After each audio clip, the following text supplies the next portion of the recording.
Ya, kita lanjutkan materi kita tentang konflik. Kenapa kok ini penting dibahas? Karena potensi konflik itu ada di mana-mana.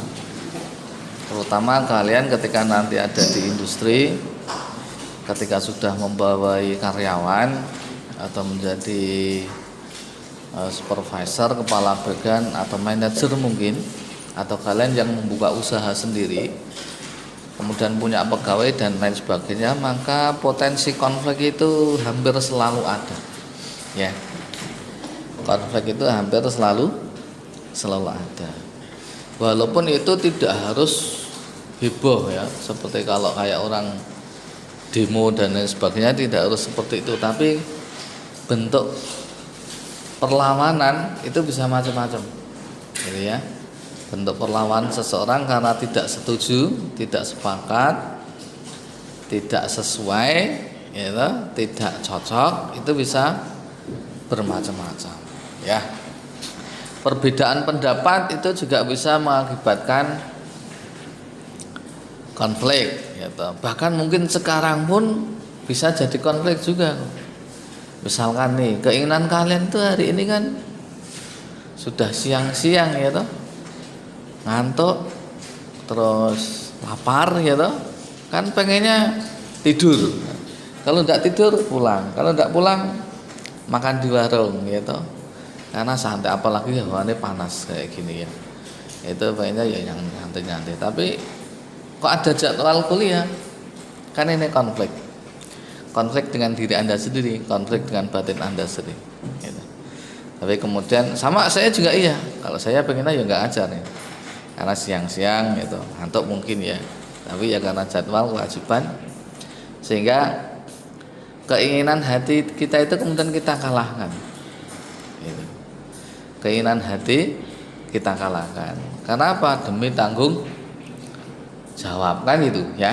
Ya sama, nanti juga kalian kalau punya bawahan, punya pegawai juga itu, bagaimana komitmen itu bisa terjaga agar target ataupun tujuan dari organisasi, perusahaan atau departemen yang Anda pimpin misalkan nanti itu bisa tercapai dengan mengalahkan egonya sendiri-sendiri. Kenapa konflik? Karena biasanya ego yang dikedepankan. Apa tuh ego itu? Ego itu apa tuh?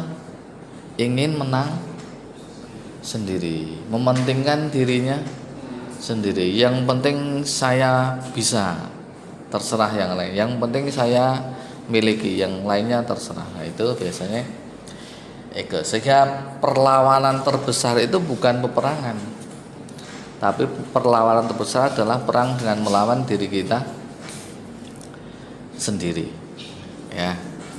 Ya, perang terbesar kita adalah melawan diri kita sendiri. Terutama bagi mahasiswa nanti yang sudah, kalau kalian masih semester awal ya. Nanti kalau sudah semester akhir, mulai semester 6, 7 dan seterusnya itu, wah itu pertentangan kalian hebat biasanya. Kenapa? Melawan rasa penyakit paling akut mahasiswa. Apa itu? Malas. Wih, itu luar biasa. Kalian coba tanyakan kepada mahasiswa-mahasiswa yang anggota Mapala itu, mahasiswa paling lama, yang tidak lulus-lulus, sudah dari 8 semester tapi tidak lulus-lulus.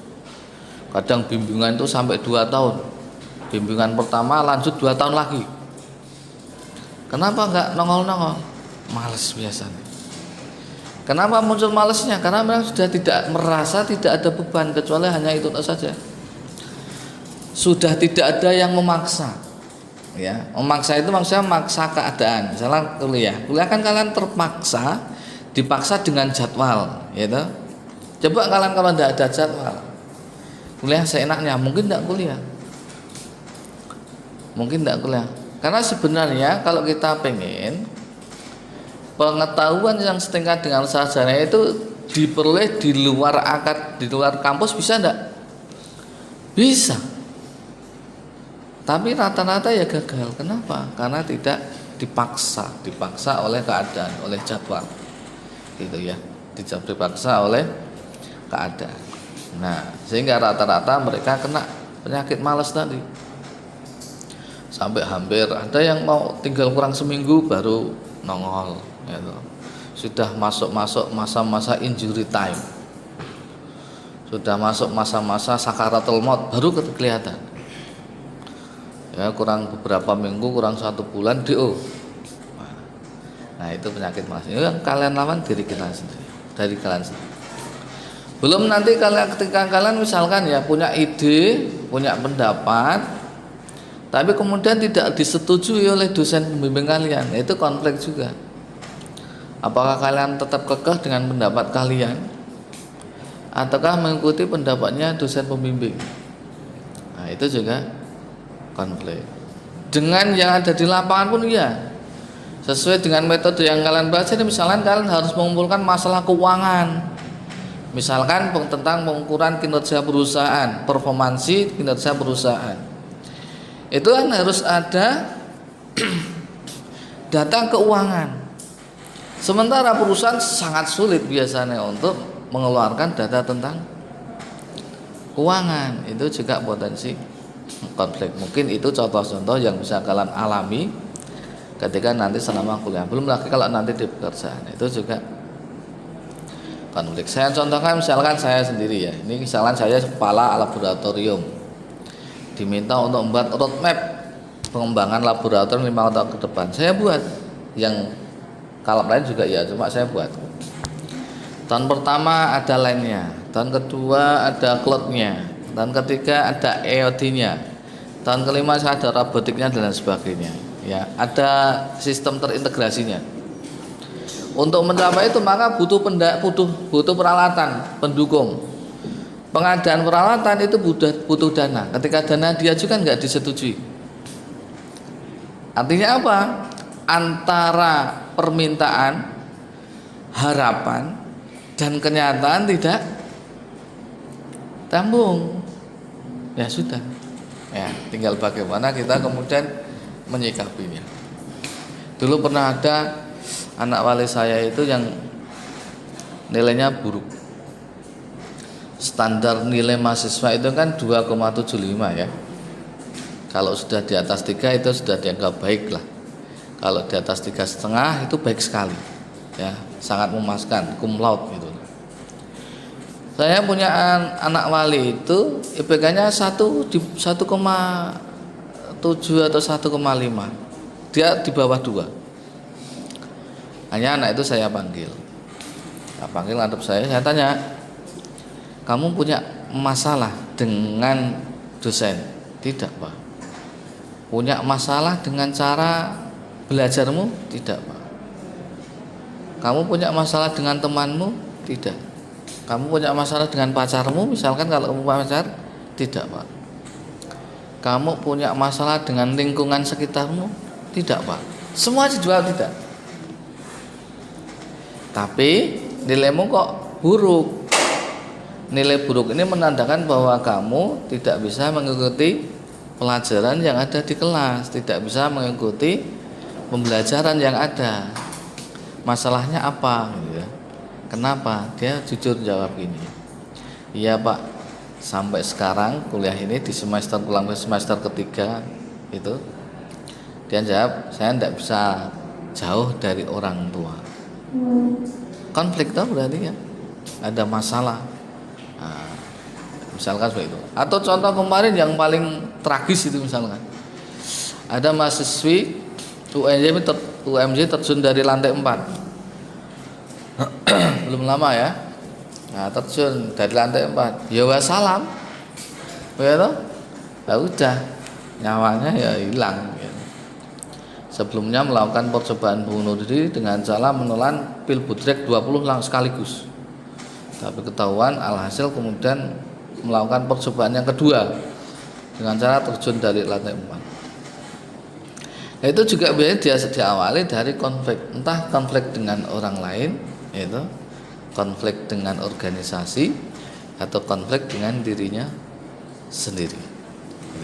Sehingga ini penting bagaimana materi ini kita pelajari, karena apa? Karena agar kita bisa menyelesaikan jika ada konflik-konflik yang terjadi. Apa sih definisi dari konflik itu? Nih, satu, Menurut Narjana, bukan Nurjanah ya. Kalau Nurjanah penyanyi dangdut, kalau ini Narjana ya. Kata kuncinya adalah sesuatu atau kehendak yang berbeda. Kata kuncinya saja, ada perbedaan keinginan atau kehendak dari seseorang.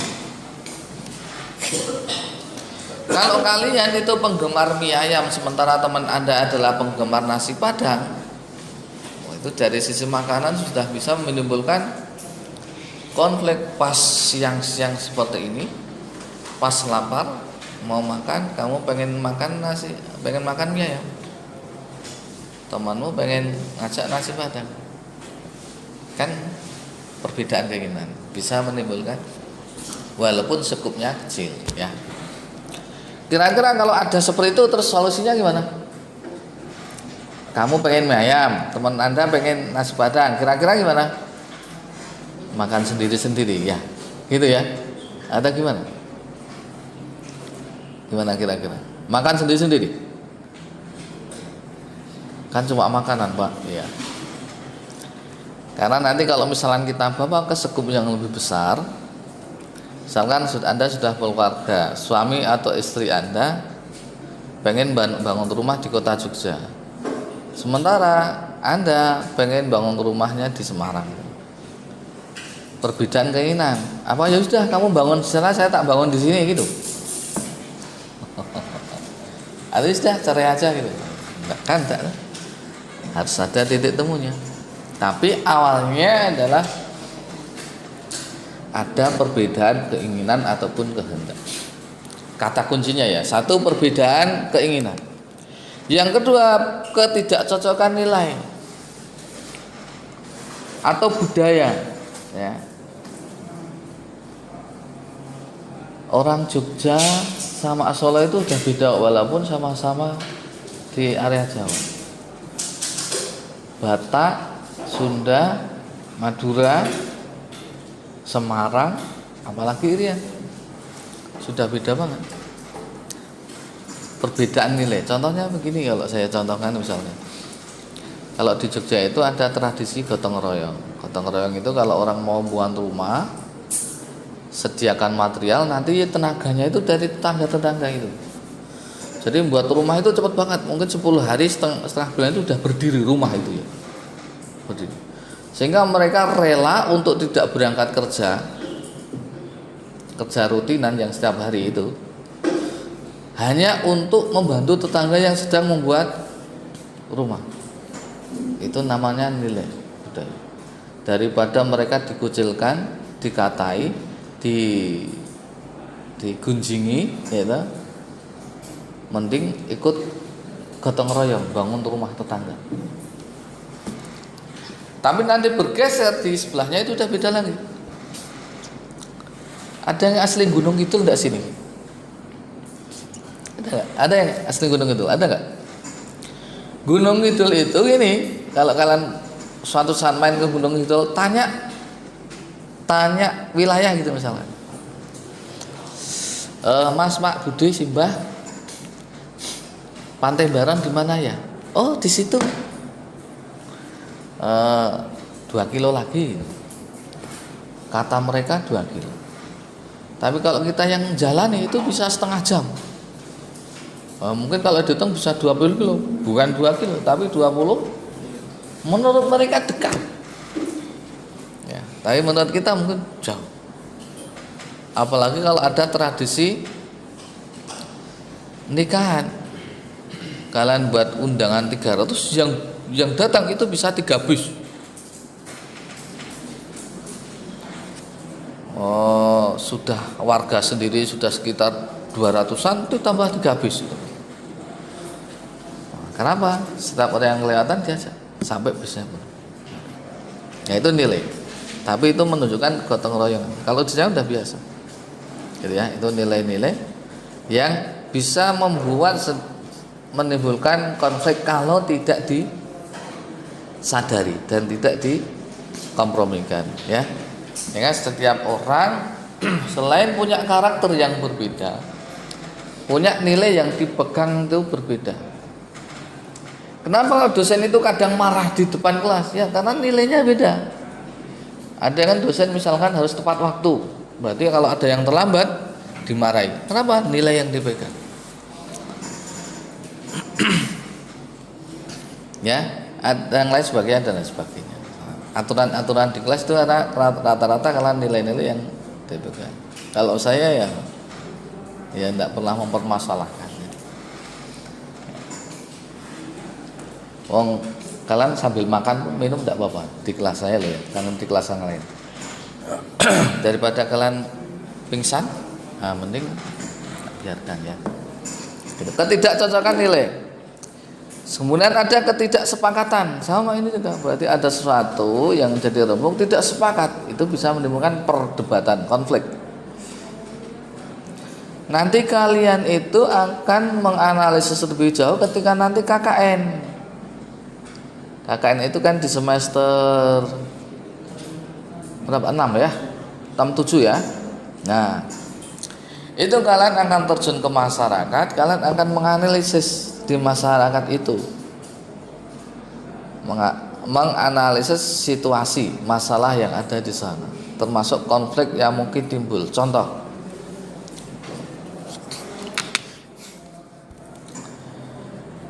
di daerah Bantul Selatan itu dulu ketika gempa, masyarakat itu kan kehilangan rumah, akhirnya membangun rumah seketemunya. Mereka ada tanah kosong dibangun, sampai kemudian memiliki anak, berkeluarga, memiliki anak dan berkeluarga banyak. Setelah beberapa waktu ternyata diketahui bahwa tanah yang dihuni adalah miliknya Sultan, atau disebut dengan Sultan Ground, ya, tanah Sultan. Tanah Sultan itu tidak bisa menjadi hak milik. Hak pakai pun itu harus ada surat izin, namanya surat kekancingan. Wow, sehingga mereka khawatir toh, sudah nanti kalau suatu saat tiba-tiba diminta oleh keraton, kan mereka mau kemana? Padahal sudah berkeluarga dan sebagainya. Itu konflik. Atau kemudian ada yang dahulunya adalah ex-PKI. Kan dulu ada orang-orang yang terkena G30 SPKI ya. Mereka yang terkena itu kan kemudian dikucilkan sama masyarakat. Itu juga ya.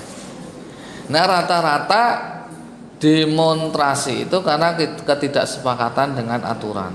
Kebanyakan mahasiswa yang bakar ban di jalan itu rata-rata karena ketidaksepakatan dengan aturan. Contoh yang belum lama adalah misalkan tentang ketidaksepakatan tentang aturan cipta kerja ya. Kalau kalian pernah dengar ya. Ya, itu kalau skupnya nasional. Kalau skupnya yang di sini misalkan demo UKT, pernah enggak? Ya kan tidak sepakat toh itu berarti. Kok saya tinggi? Memang kalau pas saya perwalian itu memang nilainya fluktuatif ya, beda-beda ya. Saya kemarin nguji mahasiswa baru itu juga fluktuatif. Ada yang 12 juta, ada yang 8 juta, banyak yang 5 juta, tapi ada juga yang 500, atau bahkan mungkin 0 ya.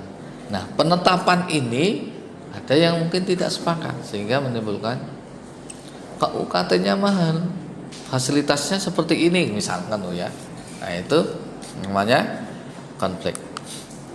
Oke, Daniel Webster ini yang lain, tapi intinya tetap sama, adanya pertentangan. Kalau Daniel pertentangan ya, kemudian keadaan atau perilaku yang bertentangan sama ya, adanya pertentangan. Saya lanjutkan, itu definisi konflik. Cirinya apa kalau ada konflik itu? Yang pertama setidaknya ada dua pihak. Ya pasti ya. Yang namanya pertentangan ya ada dua orang atau dua pihak yang saling berlawanan, kan jelas ya. Kemudian menimbulkan pertentangan. Setelah dua orang ini berhadapan-hadapan, berlawanan, kemudian ada pertentangan dari keduanya. Yang di sana ada peran ambisius, ya. Yang satunya pengen mempertahankan pendapatnya atau mempertahankan nilai-nilai yang dia acu, aturan yang dia. Yang lainnya juga sama. Yang sama-sama kaku ini kemudian terjadilah pertentangan. Itu cirinya. Ciri yang ketiga adalah munculnya gejala-gejala yang timbul seperti saling menyediakan, saling menjatuhkan. Kamu itu keras kepala gitu misalkan. Pendapatmu ini lemah. Kalau ini yang dipakai nanti akan menimbulkan kerugian. Nah, paling contoh sederhana itu adalah menggunjing. Tahu nggak menggunjing? Ngerasani. Orang ngerasani itu kan menjatuhkan temannya. Orang ngerasani itu kan menjatuhkan temannya. Hebah. Itu kan konflik. Dia sedang berkonflik sehingga kemudian dia menggunjing temannya, menjelek-jelekkan. Itu namanya ciri-ciri. Ada seperti kalau suatu saat Anda sudah melihat kondisi seperti itu, ini harus mulai diwaspadai. Tapi baru warning saja, tidak perlu khawatir banget. Artinya siap-siap aja nanti kalau butuh solusi yang harus diberikan agar konfliknya menjadi cair. Bisa macam-macam caranya ya, nanti di belakang. Berikutnya adalah munculnya tindakan yang saling berhadapan-hadapan, debat gitulah misalkan. Kemudian ketidakseimbangan dari kedua belah pihak. Misalkan terkait dengan kedudukan, status sosial, pangkat, golongan, kewibawaan, kekuasaan, harga diri, prestis dan sebagainya. Ya, ciri-ciri. Karena apa? Efek meniadakan tadi. Kalau sudah menjatuhkan, kan kemudian dia jatuh lawannya. Yang menjatuhkan naik, yang dijatuhkan turun. Kan itu. Apalagi sekarang mulai masa-masa kampanye ya. Berita-berita itu kan kadang-kadang sudah mulai menyudutkan, menjatuhkan, menjelekkan. Nah, itu ciri-ciri adanya konflik. Siapa yang tidak terima ya pendukungnya biasanya. Itu ciri-cirinya. Definisi tadi, ketidakseimbangan, ketidaksepakatan, pertentangan dan seterusnya, ciri-cirinya sudah berhadapan, ada yang ditentangkan, meniadakan, menjelekkan dan seterusnya. Nah, sekarang kita lihat apa sih, ada nggak aspek positif dari konflik itu? Ada.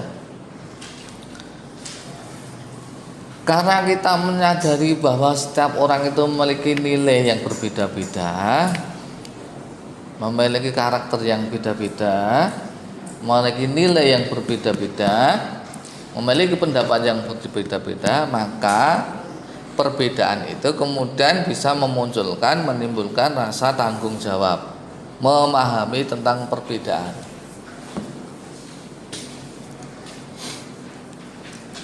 Contoh paling mudah, kalau kita sholat aja lah. Kalau kita sholat itu kan, kalau sebagai imam harus menyadari bahwa makmum kita yang di belakang itu bermacam-macam. Ada yang kebelet ke belakang, ada yang kelaparan, ada yang keburu ada janjian, sehingga harus diakomodir, gitu, percepat misalnya. Ya, dan seterusnya ya. Bisa digunakan untuk memunculkan, memahami tentang perbedaan. Kemudian berikan saluran baru untuk komunikasi. Jadi kita bisa berdiskusi dengan perbedaan yang kita miliki. Contoh gini misalkan, saya dulu kan alumni UGM ya. Di sana itu OS-nya, operating systemnya itu Linux. Jadi kalau ngerjakan tugas tidak pakai Linux nilainya C. Nah, di sana sudah budayanya gas to open source. Waktu saya kesini kerja itu, masuk pertama kali saya masih pakai Linux. Ketika saya mengerjakan pekerjaan pakai Linux, saya kirim ke yang lain, gitu. Di sana nggak bisa terbaca. Orang lain kirim ke saya juga tidak bisa terbaca. Tulisannya semuanya ngumpul. Wah. Konflik, gitu. Nah, tapi terus kemudian bagaimana nih solusinya? Ya udah, solusinya kemudian saya buat install 2 OS.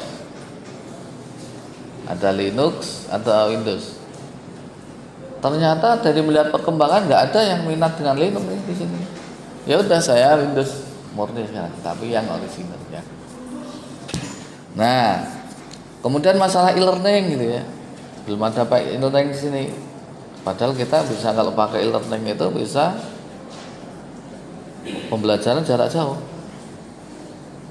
Ya, sehingga ada komunikasi untuk perbaikan. Kemudian menumbuhkan semangat baru pada staff ya. Oke, sudah. Terus memberikan kesempatan untuk menyalurkan emosi. Kata-kata emosi ini bukan berarti terus kemudian kemarahan, enggak ya. Ya. Tapi keinginan.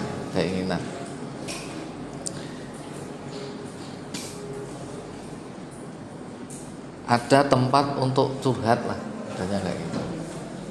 Ya, kalau mahasiswa DIME itu biasanya nanti akan ditampung oleh DPR. Apa sih keinginannya ditampung? Nah, itu namanya menyalurkan emosinya ya. Kemudian bisa menghasilkan distribusi sumber tenaga yang lebih merata. Kenapa? Karena saling memahami tadi. Oh, yang jurusan ini butuh ini, yang jurusan sana butuh ini ya, sehingga ada pemerataan akibat adanya perbedaan dan keinginan yang beda-beda tadi, sehingga ada pemerataan terhadap pendistribusian alokasi anggaran misalkan, ataupun sumber daya itu macam-macam ya. Sumber daya, ada sumber daya material, ada sumber daya keuangan dan seterusnya, banyak ya. Nah, itu aspek positif ketika konflik. Nah, sekarang penyebab konflik itu apa sih? Sebenarnya kalau kita melihat definisinya itu sudah bisa diterka ya, bisa diduga bahwa pertentangan itu, ketidaksepakatan itu, ketidakseimbangan itu, ketidaksesuaian dari apa bisa diterka. Sehingga penyebab konflik itu bisa kita bagi dua. Satu yang berasal dari manusia apa? Satu ditimbulkan oleh atasan, terutama karena gaya kepemimpinan. Otoriter tidak sepakat dengan kebijakan atasan. Kebijakannya membuat kesepakatan, membuat kantor cabang baru. Anda tidak sepakat karena akan terlalu banyak sumber daya yang akan dibutuhkan dan waktu yang lama. Mending digunakan untuk melakukan promosi atau masalah, itu lebih bisa meningkatkan penjualan. Contohnya loh ya. Kemudian pemimpinnya itu harus, yang jadi pimpinan saya atau kamu. Nah, penyebabnya adalah, yang kedua adalah personel yang mempertahankan peraturan-peraturan secara kaku.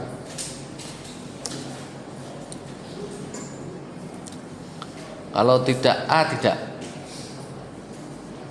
terlambat 15 menit dianggap tidak hadir, ya, dan seterusnya.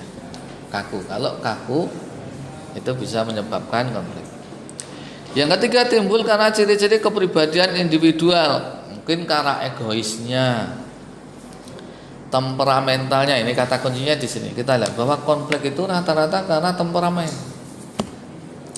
karena marah rata-rata. Konflik itu kebanyakan rata-rata karena marah.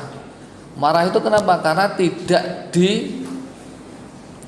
diindahkan keinginannya, tidak digubris keinginannya, tidak diakomodir keinginannya. Kalau diakomodir nggak jadi konflik. Rata-rata karena marah. Contoh tadi, teman Anda ngajak nasi padang, ayo gitu. Kan ketika Anda yuk nggak jadi konflik. Walaupun Anda mungkin akan mengorbankan perut Anda sendiri karena mulus kebanyakan sambal. Ya. Atau mungkin cara yang lain. Fanatik. Ini juga faktor manusia. Contohnya apa? Mereka yang melakukan bom bunuh diri, terorisme, itu kan karena fanatisme yang berlebihan. Konflik, sehingga muncul adanya Densus 88. Ya. Fanatisme yang otoriter dan sebagainya. Itu dari faktor manusia. Kalau dari faktor organisasi, diantaranya adalah persaingan. Persaingan dalam menggunakan sumber daya. Mesinnya cuma satu diperebutkan, lokasinya cuma satu diperebutkan, dan yang lainnya. Keuangannya terbatas diperebutkan. Perbedaan tujuan antar unit-unit organisasi, interdependensi tugas, perbedaan nilai dan persepsi, gampang ya dipahami ya. Kekaburan jurisdiksional, konflik terjadi karena batas-batas aturan yang tidak jelas. Nah ini, sehingga apa-apa itu perlu didetailkan, dijelaskan, ya, agar tidak sampai terjadi tumpang tindih dan pemahaman yang berbeda atau ambigu. Kemudian masalah status, ya. Yang ketujuh, terutama ini yang terakhir yang penting nih, hambatan komunikasi. Konflik rata-rata karena komunikasinya tidak lancar atau terhambat. Punya keinginan tapi tidak terkomunikasikan. Punya usulan tapi tidak ada yang digandalkan untuk menyalurkan usulan itu. Akhirnya terjadilah yang namanya konflik. Nah, ini penyebab-penyebab konflik. Nah, kalau sudah terjadi konflik, apa akibatnya? Ini satu, komunikasi terhambat. Gampang ya, bisa dipahami ya. Yang kedua, mengganggu kohesi atau keeratan hubungan, persahabatan menjadi renggang kalau terjadi konflik. Mengganggu kerjasama atau tembok jelas, yang tadinya harusnya dikerjakan secara bersama-sama, tapi karena konflik dengan perseorangan akhirnya tidak mau. Apalagi kerjasama, ketemu saja sudah malas, sehingga terganggu kerjasamanya. Berikutnya, mengganggu proses produksi, ya, bahkan dapat menurunkan produksi. Harusnya tanggal sekian sudah mulai produksi, tapi karena terjadi konflik dengan bagian pengadaan, produksinya terganggu. Menumbuhkan ketidakpuasan terhadap pekerjaan, karena tadi meniadakan tadi, menjelek-jelekkan tadi terusan. Individu atau personel mengalami tekanan stres.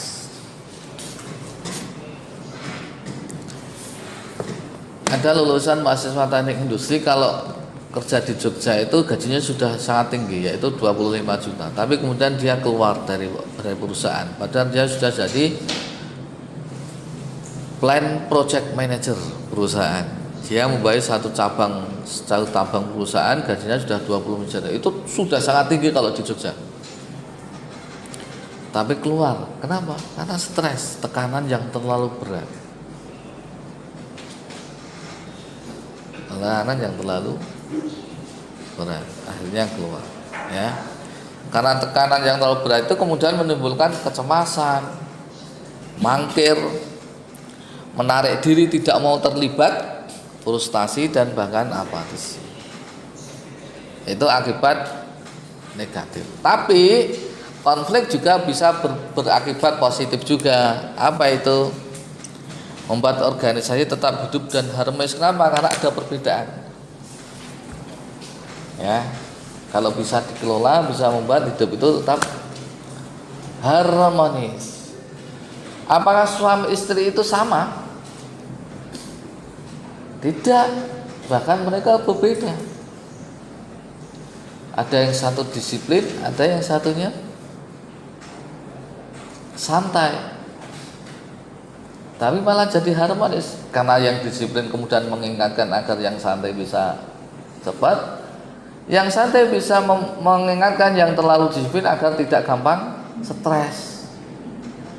Jadi suami istri itu bisa saling melengkapi. Kalau sama-sama santai nggak maju, atau sama-sama pemarahnya terlalu disiplin, stres semuanya. Paham ya? Bisa nggak kayak gitu? Nah, nanti cari yang kayak gitu.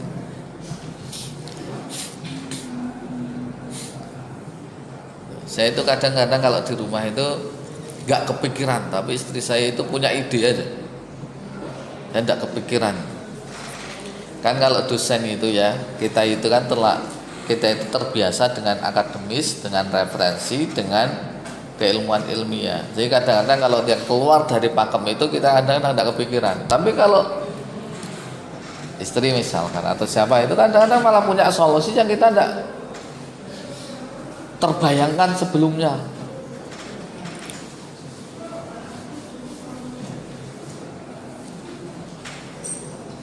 Tadi pagi itu saya nyari buku, saya ke shopping, nggak ketemu, nggak ada toko-toko yang ada. Saya ke toko buku nggak ada, ya sudah.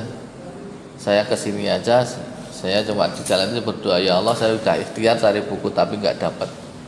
Wes saya tak utamakan sholat Jumat di sini aja. Saya sholat Jumat di sini, dikabari sama istri, ya, ini bukunya sudah ada yang bawakan, alhamdulillah. Jadi kadang-kadang kita tidak terfikirkan. Ternyata yang lainnya sudah mengupayakan. Berusaha menyelesaikan diri dengan lingkungan. Kenapa? Menghargai orang lain. Teman kita sukanya tepat janji, kita berusaha.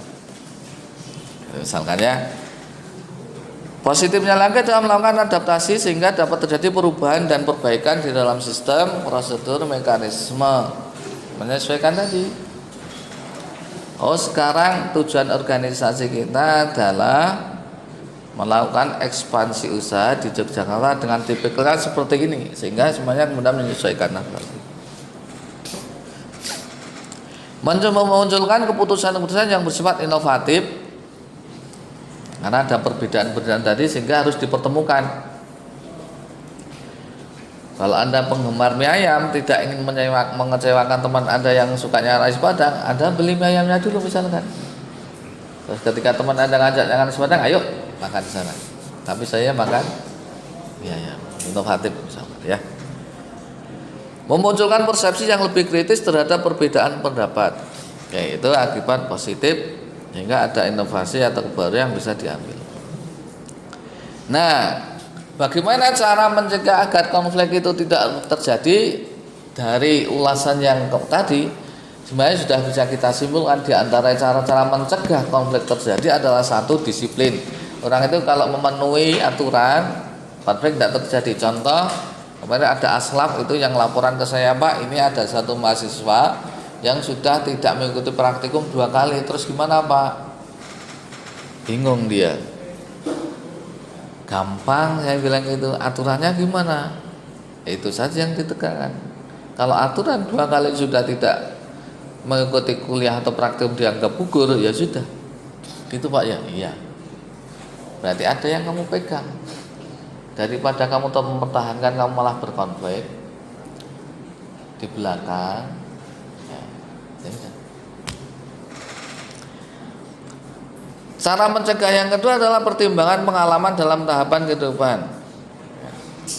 Jam terbang, kemudian komunikasi, jelas ya, komunikasi, dikomunikasikan. Kalau ada keinginan, sampaikan.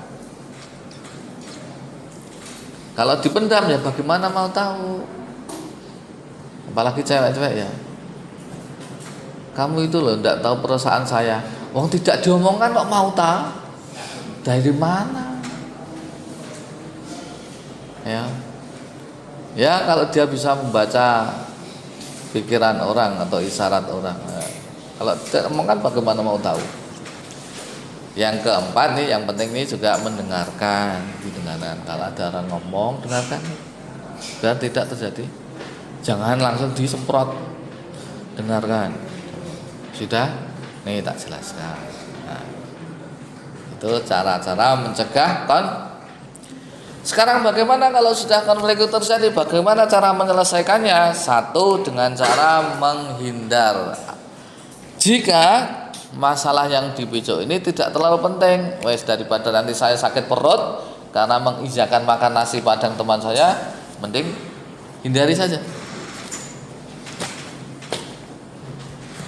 Misalkan loh ya, satu dengan cara menghindar, dan ini juga sering. Daripada ketemu dia nanti malah berdebat, hindari saja.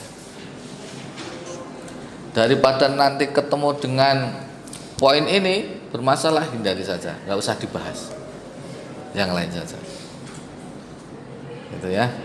Nah, yang kedua dengan cara diakomodasi, mengatur strategi pemecahan masalah, khususnya apabila ada isu yang penting bagi orang lain, diakomodasi. Dia misalkan punya masalah penglihatan, sehingga kalau kerja malam tidak bisa, ya sudah diakomodasi, tempatkan dia di shift siang, misalkan loh ya, namanya diakomodasi. Kemudian yang ketiga adalah dengan cara melakukan kompetisi atau perlombaan atau persaingan. Sama-sama pengen mendapatkan dana yang lebih besar, ya dikompetisikan. Kalau targetmu semakin banyak tercapai, maka kamu nanti akan menggunakan dana yang lebih besar. Kompetisi. Pemilu itu kan juga kompetisi. Kompetisi untuk mendapatkan suara yang terbanyak. Kompetisi ya. Dikompetisikan. Kemudian melakukan kompromi atau negosiasi, tawar-menawar, saling memberi dan menerima, serta meminimalkan kekurangan semua pihak yang dapat menguntungkan semua pihak. Menguntungkan semua pihak. Misalkan sampah, ada masalah dengan sampah. Ini kan masalah ya, bau dan lain sebagainya. Kemudian ada yang mengelola sampah. Nah, masalahmu berikan ke saya, nanti saya olah jadi nilai yang ekonomis. Selain bisa dikompromi, dia selesaikan masalahnya, kemudian bisa menghasilkan nilai yang lebih ekonomis. Misalnya plastik jadi tas, pupuk daun bisa jadi kompos, dan terusnya. Saling memberi dan menerima. Dari hasil dia memberikan sampah bisa bernilai ekonomis dengan mendapatkan imbal balik. Ya, jual plastik dapat uang. Bagi yang membeli bisa dirubah dalam bentuk yang lain, yang lebih ekonomis. Yang ketiga, yang keempat, dengan cara kolaborasi, memecahkan masalah sama-sama di dalam menyelesaikan masalah dengan tujuan kerja yang sama. Perlu ada satu komitmen dari semua pihak yang terlibat untuk saling mendukung dan saling memperhatikan satu sama lainnya. Ya, ini tentang strategi yang keempat, bagaimana melakukan pemecahan masalah dengan melakukan kolaborasi. Ya. Kamu bagian apa, saya bagian apa, kita bareng-bareng. Tentu saja dengan tujuan yang sama. Kalau tujuannya beda ya jangan nyambung. Dengan tujuan yang sama ya. Saya kira itu yang saya sampaikan. Ada pertanyaan enggak?